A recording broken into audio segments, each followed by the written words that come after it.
there, and I'm like, girl, don't be going to the woods by yourself. When you were small, you didn't know no better. But you're a grown woman. You don't take your ass in the woods by yourself, and especially at night.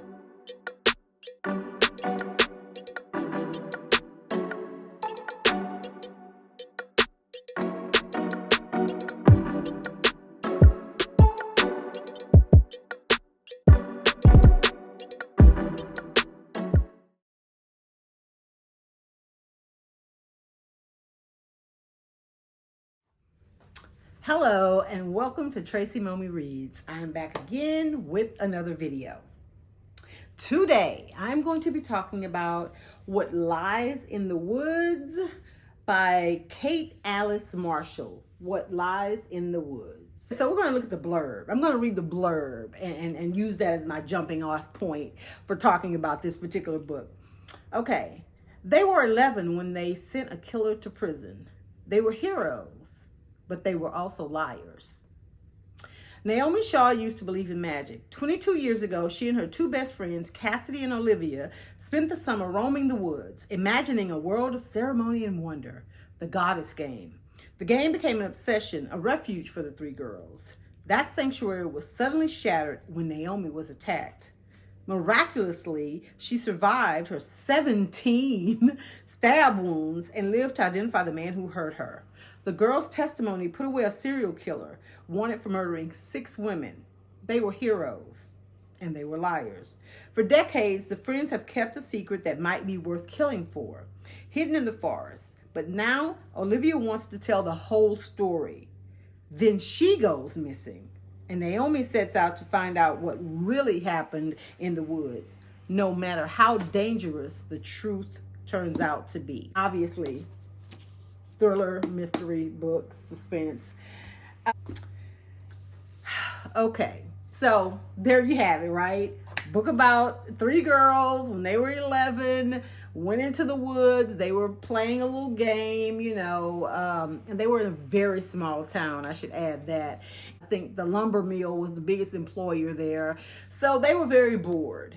And there was woods, surrounding this small town, and they would go in there and they would play, and they would pretend that they were, like Greek goddesses, and they would have like a little campsite, and they were doing all these little made up rituals, and it just kept getting deeper and deeper as the days of the summer went on. Started off as something very maybe childlike and innocent, and kind of spiraled from there. So when the story opens, we're given a prologue of sorts, where we go back to that day that, as mentioned in the blurb, where Naomi was attacked and she was found, and, all this stuff. And, it's a pretty graphic description of her body being, mutilated and blood everywhere and all this stuff, because she was stabbed 17 times, okay?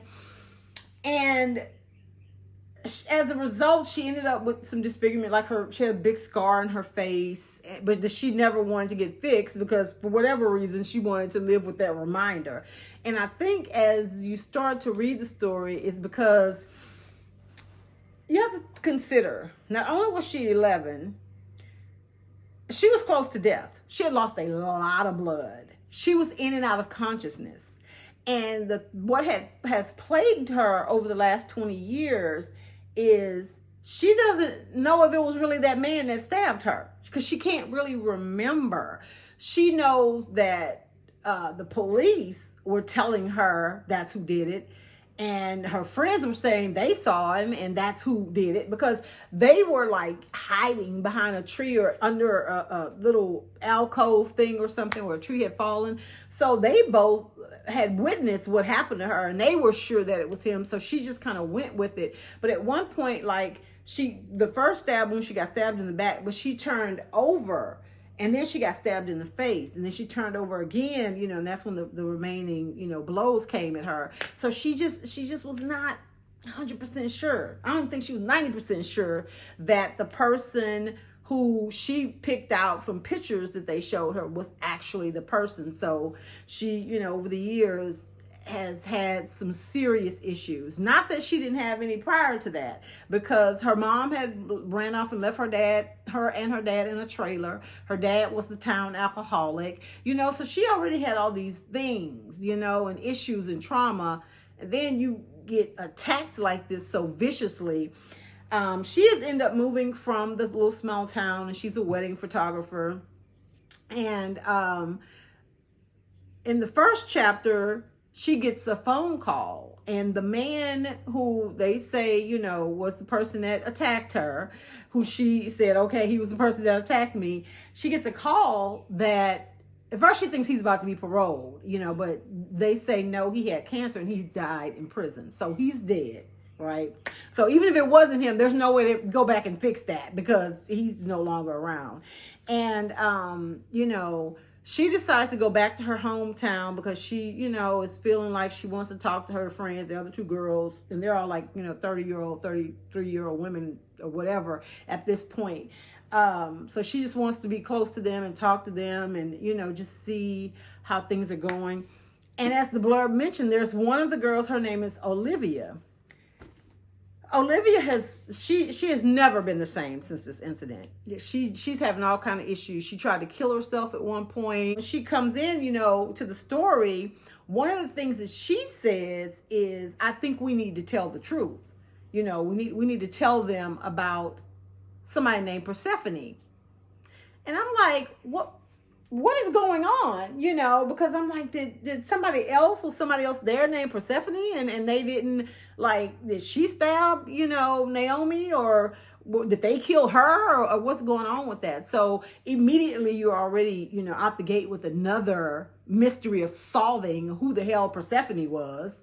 And if you know Greek mythology, that was one of, a goddess's name, right? And they all had these goddess names in their little goddess game. So I was totally thinking it was a fourth girl involved. And I'm not going to tell you who it was or what was going on with that, but that is something else that was kind of, in the back of your mind as you're reading.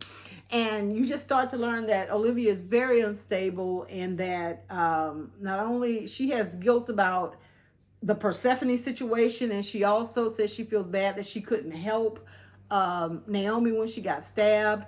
But their third friend, Cassidy, she was the mayor's daughter. They came from money. Their family kind of ran the town. She's just like poised and perfect. She has a daughter now, and she's like, doing big events at the event center there in town. And she's just, no, we need to be quiet. That was, 20 years ago. We don't need to dredge up the past. She's trying to, keep both of them quiet about everything. Then, we start getting introduced to other secondary characters. And let me just say, every time somebody was introduced, I was like, he did it. He's guilty of something. They did something. Because the other players, you had Cassidy's brother, Oscar, who was the town's golden boy, but also an asshole. This guy named Ethan, who was a podcaster, just in town because it was coming close to the anniversary of what happened to Naomi, and he does true crime podcasts, and he wanted to interview people in the town. And then there was this guy named Cody who grew up in the town, and he was the one who found Naomi all those years ago because they put out a search party and everything, because initially Cassidy and Olivia thought that she had been taken or that she was gone because they didn't know what happened to her, right? So you have these three guys and Olivia's family because they're acting shady. I'm just like, what is it? It was a lot of players, a lot of, backstories, a lot of people acting real, suspicious. And the thing that I appreciated about the story is that sometimes when you're reading books like this, early on, you can start marking people off oh no, okay, well, he wouldn't did that if he was the person or whatever. You just didn't know who to trust until the very end. I mean, it stayed like that. I mean, Naomi even had an ex-boyfriend who was crazy. He was kind of obsessed about her whole celebrity of being a victim, and he was a writer and he wanted to do a documentary about it. I mean, everybody just had this thing about this incident that had happened all these years ago. And I really enjoyed the book. But when we start to uncover everyone's role, because everybody did have a role to some degree in the incident, right? Whether they were related to somebody or they saw something or they knew something, nobody was completely innocent. Everybody kind of knew, what was going on and were connected to that particular incident that had happened 20 years ago. But in the end, when it was revealed what really happened that day, I just don't know how I feel about it. I feel like it kind of sort of came out of nowhere. Like when we learn, because this is like, it's spoilerish, but not really. Because as the blurb alludes to, they're liars, right? Because they don't know that man actually stabbed her. Well, I will tell you this, he didn't, okay? It wasn't him, but he's dead and gone. But when we learn who actually stabbed her and the reason that the author gave, something just didn't sit right with my spirit. My spirit was disturbed by, how she decided to let that play out.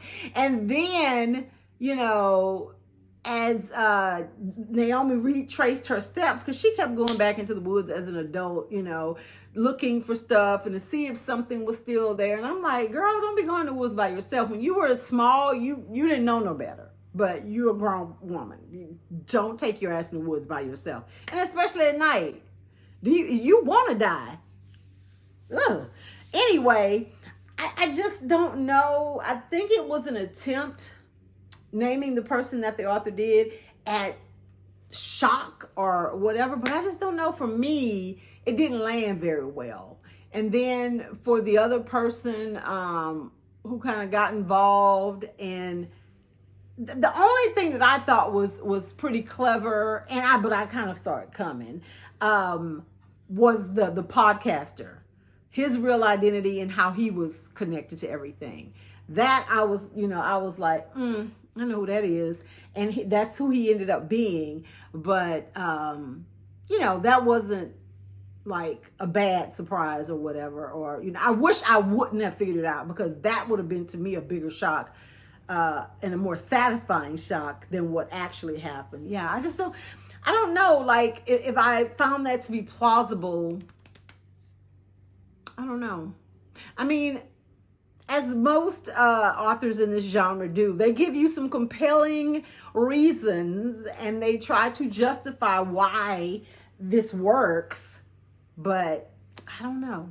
I don't know if I feel like it worked as well as I'd hoped it, as well as maybe the author thought. But I could be totally wrong. If you have read What Lies in the Woods and you know exactly what I'm talking about, who ended up stabbing Naomi, what did you think about that?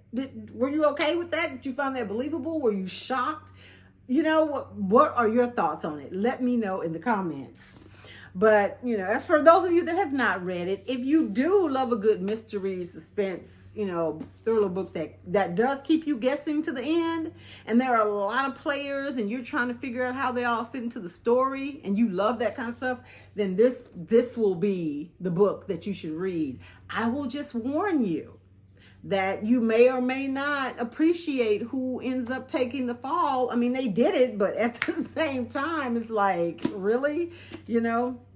So anyway, thank you so much for watching me ramble about What Lies in the Woods today. Make sure that you like this video and take this opportunity to go ahead and subscribe to my channel. And why don't you share this video with someone who you think may enjoy my content. Thanks again, guys. Enjoy your day, and I will see you next week. Bye.